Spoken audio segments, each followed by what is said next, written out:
इस लेसन में मैं आपको बताऊंगी कि हम डिटर्मिनेंट कैसे फाइंड आउट करते हैं मैट्रिसेस का। तो सपोज अगर हमारे पास एक ए मैट्रिक्स है, कुछ भी आप इसमें एलिमेंट्स लिख सकते हैं, राइट। और यहाँ मैं 3 कर लेती हूँ।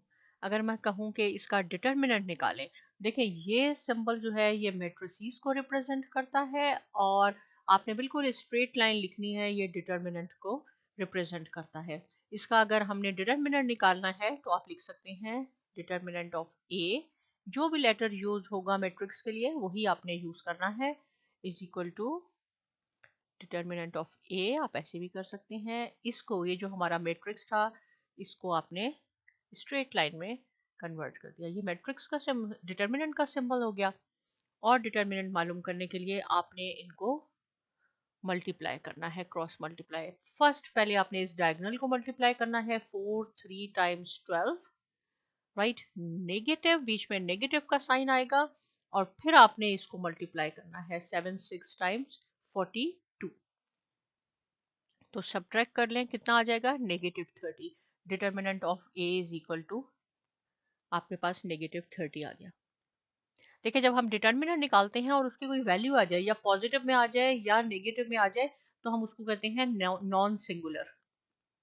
क्या कहेंगे हम उसे, नॉन सिंगुलर मैट्रिक्स। और अगर 0 आ जाए तो उसको हम सिंगुलर कहेंगे। एक और मैट्रिक्स ले लेते हैं, इसका नाम मैं यहाँ बी रख लेती हूँ, और इसका आपने डिटर्मिनेंट फाइंड आउट करना है 3 6, कुछ भी हम लिख सकते हैं। यहाँ मैं ऐसे कर लेती हूँ, तो कैसे होगा, ऐसे ये शो करता है डिटर्मिनेंट ऑफ बी को। और कैसे हम करते हैं, इसके हम 2 स्ट्रेट लाइन लगाई, मल्टीप्लाई कर दें, इन दोनों को मल्टीप्लाई करें, 3 4 टाइम्स 12, बीच में हमेशा नेगेटिव का साइन आएगा, फिर आपने इसको मल्टीप्लाई करना है 6 2 टाइम्स 12, तो ये पॉजिटिव और नेगेटिव 0 हो गया, डिटर्मिनेंट ऑफ बी 0 हो गया। और अगर 0 आ जाता है तो हम इसको कहते हैं कि ये सिंगुलर मैट्रिक्स है। नॉन जीरो आएगा तो नॉन सिंगुलर, और 0 आ गया तो सिंगुलर कहते हैं। डिटर्मिनेंट का ये तरीका है।